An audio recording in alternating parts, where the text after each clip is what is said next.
A pastora Isa Reis desapareceu das redes sociais, ou seja, pelo menos a internet deu uma trégua para ela dessa coisa de ficar falando do ex-casamento, do ex-marido Gelde Batista. A internet calou-se por um tempo, mas aí ela resolveu então falar sobre um pouco da vida com Gelde Batista em um podcast. E ela fez algumas revelações, entre elas que ela tentou tirar a sua vida pelo menos 3 vezes.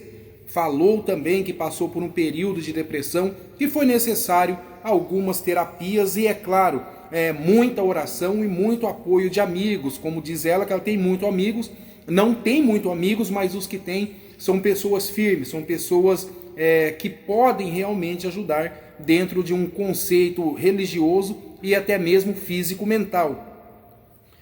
O mais interessante é que quando surgiu a história daquele adultério onde gerou-se uma criança, que Isa Reis, ela derrubou mais de 40 vídeos e mais de 40 canais desapareceram da internet naquele período onde todos estavam falando do seu relacionamento com Gelde. Claro que muitas pessoas acharam que era por vergonha que ela estaria derrubando aqueles vídeos da internet e derrubando canais. Depois passou-se um tempo, foi que ela veio a público confessar através de um vídeo, que vocês lembram que ela fala que ela errou, pediu perdão para todo mundo e seguiu-se a vida. Mas a princípio todo mundo achou que era por vergonha. Claro que eu também cheguei a acreditar na época, porque o vídeo onde ela confessava só veio muito tempo depois, quando a coisa já estava fria na internet. Então acredita-se que na época que ela derrubou esses canais, teria sido por vergonha. E nesse trechinho do vídeo aí você vai ouvir dela falando que ela derrubou os canais e por que ela derrubou aqueles canais naquela época. Eu acredito que não foi tão insuportável, porque eu tenho uma rede de apoio muito grande. E quando eu digo grande é na proporção, não de número de pessoas, mas eu digo de preparo. De amigos, a terapia e pastores. E meus filhos. Porque quando a gente começou a ter crises, algumas coisas eu já comunicava para eles. Então a gente tinha uma conversa ampla sobre isso.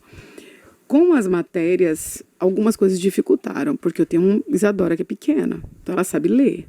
Agora eu deixo ela ver algumas coisas nas redes sociais. Então gerir as mentiras foi muito difícil. Por quê? Eu olho para as redes sociais hoje, os youtubers, por exemplo. A justiça tirou 40 vídeos, 10 canais foram tirados do ar, porque eles mexeram com os meus filhos. Então a pior parte do divórcio foi ver que o ataque foi contra os meus filhos.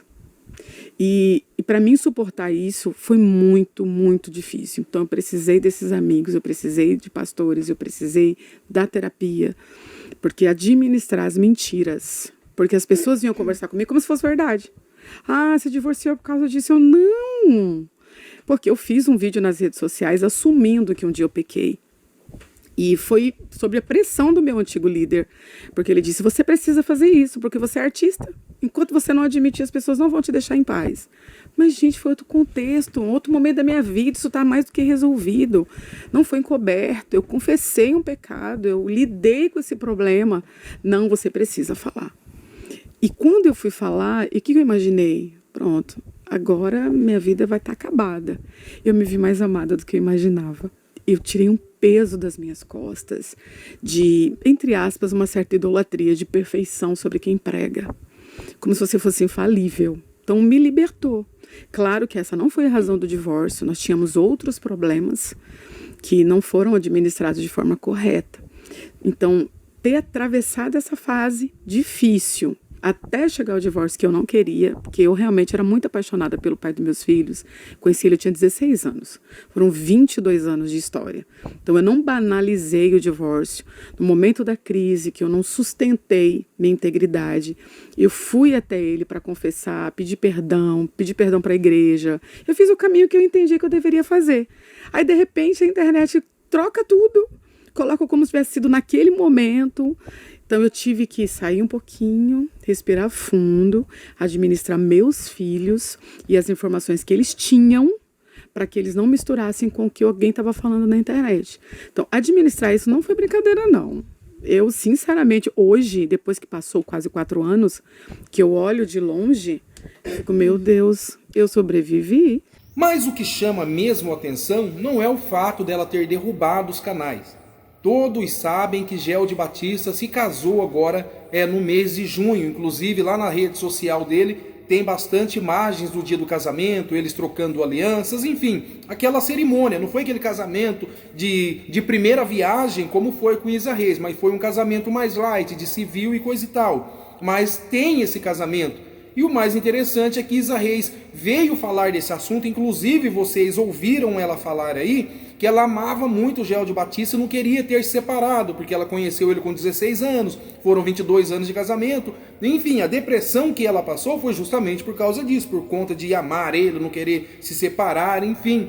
Então vem a calhar esse assunto porque Gelde Batista se casou. E por que ela vem revelar esse amor justamente agora que Gelde já está seguindo a vida lá com Daiane Rodrigues? Ela é petista, enfim, foi candidata a vereadora. É interessante, preste bastante atenção no que está acontecendo no atual momento, principalmente nas redes sociais de Gelde Batista, e depois comparem com esse vídeo. Claro que Isa Reis não caiu como pastora, as suas agendas na época, ela mingou geral. Hoje ela continua aí fazendo agendas, escreve livros, faz podcast, grava vídeos para sua rede social e também ainda mantém o cargo de pastora lá na Igreja Batista Atitude, conforme vocês percebem lá nas redes sociais dela, que ela continua pregando, o ministério dela está fluindo. Claro que existe hoje também, que ela já falou nesse podcast, que existe alguns atritos, mas as igrejas que chamam ela já sabem nesse caso e basicamente passam por cima da situação. Beleza, galerinha? Fui. Olha, se você gostou do conteúdo, não esqueça de deixar a sua inscrição, caso você ainda não seja inscrito no nosso conteúdo. Sinto resistência porque quem me convida consciente. E a melhor parte, consciente do que eu falei, não do que disseram. Então eu não posso reclamar não, de verdade. Mesmo porque ao longo desses anos eu consolidei uma história. Eu não chegava na igreja só na hora de pregar, isso fez toda a diferença. Eu fiz alianças. Então, as igrejas que eu volto hoje, ou as que me convidam, a maioria dos líderes me dizem a mesma coisa. Você é muito humana. Que bom perceber que a graça de fato é viva em você. Eu tive uma indisposição uma vez numa agenda, porque tinha um desses pregadores conhecidos, e aí ele quis gerar uma situação bem constrangedora. Mas ele não era o pastor da igreja, ele não era uma das ovelhas, ele era alguém tão convidado quanto eu. E mais uns daqueles da inconformidade, né? Como é que pode estar de pé? Então eu entendi o lado dele, falei, cada um entrega mesmo o que tem, tá tudo bem. Mas sobre as igrejas locais, eu não posso reclamar não.